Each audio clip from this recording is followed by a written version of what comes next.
After 2 whole years of not talking to my mom, she gave me one advice. You'd be so pretty if you weren't so dark. This was a few weeks before I came to FFI, and I held this thought, knowing I would get darker on this trip. Even though I don't talk to my mom, everything she says haunts me.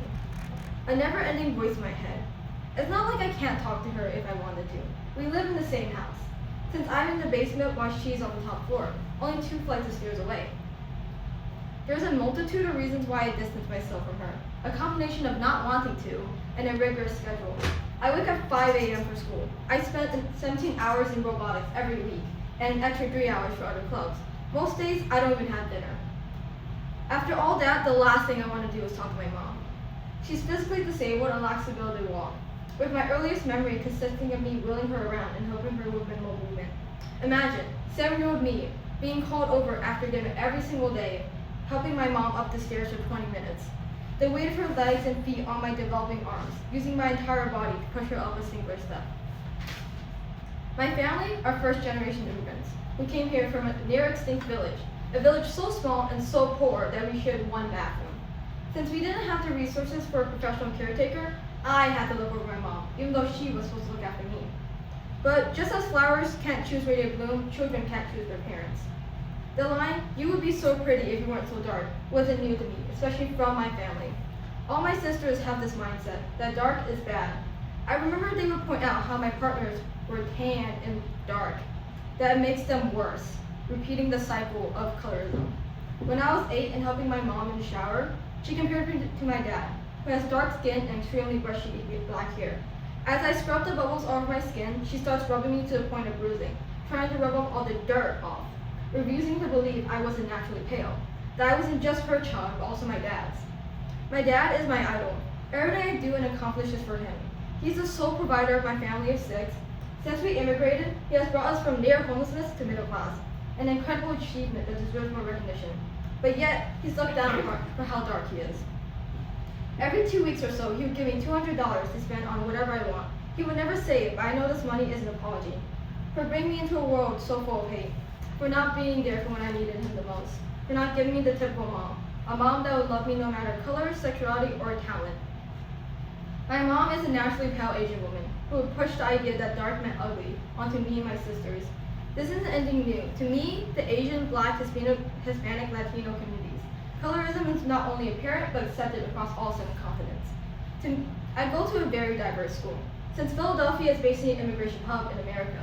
So when I brought up the topic of colorism, everyone has something to say. Our shared experiences bonded us in a way that can't be properly represented in words. An understanding of shared history, a history made of trauma and suffering. I learned a lot of this history in a class I take, AP Seminar Asian American Studies. There, I met a local activist that used to work as a ESOL teacher. Her name was Debbie White. She used to work as a ESOL teacher. Her official title was something along the lines of Asian language teacher, which is weird, right? It isn't just me. There's way more than one language in Asia. But why were they all lumped into one group? Well, this is known as the perpetual foreigner, where everyone across Asia is seen as a single entity, rather than an individual. The perpetual foreigner is often associated with the yellow and dusty peril. The idea that people from Asia are coming to spread diseases, hurt true Americans, force harmful ideas onto us, and rape our women. These ideas have been propelled by real-life events, from the Chinese railroad workers to the spread of communism back in Asia. Everyone here definitely remembers COVID-19. When the world froze for an entire year. We're aware of the problems that came with it. But I don't think you guys understand how bad it was for some of us. The year coming back from online school, which was 7th grade for me, since the beginning of the year, I was hate crimed in some way almost every single day. Except for the weekend, there wasn't a single time that went 2 whole days without being hate crimed. Whether it was racist comments, shoving, screaming, mocking, and even more. Yet I still showed up every single day. Still the top of my class, which only made comments worse because I was a typical smart Asian kid. In my class, there was this kid, not only a person of color, but also an immigrant. Since no one would be friends with him, he would lash out for attention. One of the ways were mocking Asian people. I may have been the top of my class, but I wasn't the submissive small Asian girl people will assume I am by looking at me. At that point in my life, it would be more accurate to call me a juvenile delinquent. That kid, I hit him with a chair one day. Other days, I drew large hardcover books at him. Sometimes I beat him with my wooden drumsticks. And if you know what drumsticks are, they can be big. He used words, I used my hands. We were both bad, yet troubled kids. He was an African-American guy who was bigger than me, and I was a pale 4'10" Asian girl. He was always in trouble, yet I never was. I assume one of the reasons was I was never in trouble because I was seen as a smart Asian kid, and he was watered down to another savage black kid in the community. But back to Debbie Wade, the ESOL teacher who taught refugees and immigrants from all over Asia. She was the Asian language teacher, even though she only spoke English and Chinese. Imagine being a teacher, working in a broken down school building with crumbling walls and rats running all around. The staff hates you, and the non-Asian students also hate you. And worst of all, you can't communicate with the students you're meant to help.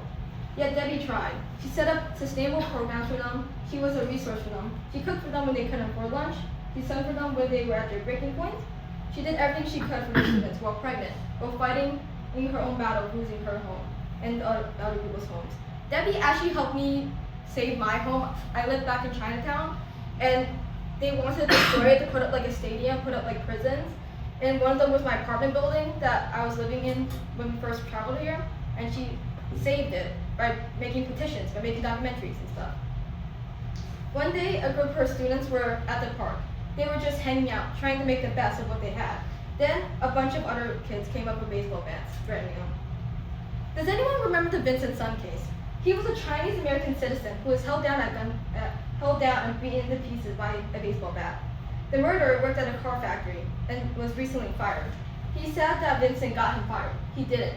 Vincent was an engineering student who just happened to be East Asian. He blamed him because the car industry in Japan was booming, so American-made cars weren't in as much as demand as before. Low demand, lower numbers of products made. It wasn't just because Vincent was his boss or co-worker. He was a student who simply had the misfortune of being East Asian. The murderer was found not guilty and let free. Why did I mention the Vincent Sun case? Well, that group of Asian students were about to face the same fate as Vincent Sun, found beaten to pieces by baseball bats before they even had the chance to grow old, to get education, get a degree. But the story wasn't the same. One of the students lived near the park where the conflict arose, so he ran home and brought back kitchen knives. I'll let you guys finish the story. This story wasn't in the news, nor was it popularized. You won't hear this from anywhere but from the victims themselves. Me, along with so many others, have resorted to violence and gang activity to protect ourselves. I have so many stories of youth violence I could speak about this singular topic for hours, but I'll spare you guys. Just know that it never ends well. Instead of fighting against the oppression and systems that causes it, our people, our kids, are out there killing each other.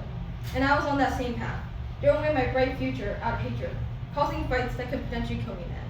Think about it. Would I be here right now, making this speech, if I didn't acknowledge my wrongs and the faults in the system? The Asian people were used as buffers for black and white tensions. That ideas like colorism separate entire communities. That being like an immigrant means you can never be a true American in some people's eyes. As I grew up, I stopped feeling bad for not looking like the ideal. My body, the skin that I got from my dad, holds everything I came from. Learning to embrace myself was a long journey. Sometimes I still find myself searching for ways to make my eyes look bigger, to ease the Asian parts of myself and erase them. But I wasn't going to conform to society that wants me to forget what makes me unique. As a woman, I will not step down. As a Chinese American, I will eat my food open and proud. As a queer person, I won't be shamed for liking who I like. Ignorance creates problems, and I want to right that wrong by creating a gallery, one that showcases the sheer struggles of marginalized groups and intersectionality. That way, people can learn about the true beauty of diversity. These galleries will showcase works of art from youth organizations and artists, telling stories like mine. My plan is to set them up across schools, specifically middle schools when they're developing, so students can see them for free throughout the day, no matter then they don't have to travel there. Art should be accessible to everyone, no matter the cost. I know from experience that a singular piece of art can change one's perspective. Dances, sculptures, food, stories, history, fauna, hair, poems, from the tip of your big toe to the top of your head, everything can be art. You yourself is art, and it deserves to be shown and to be loved.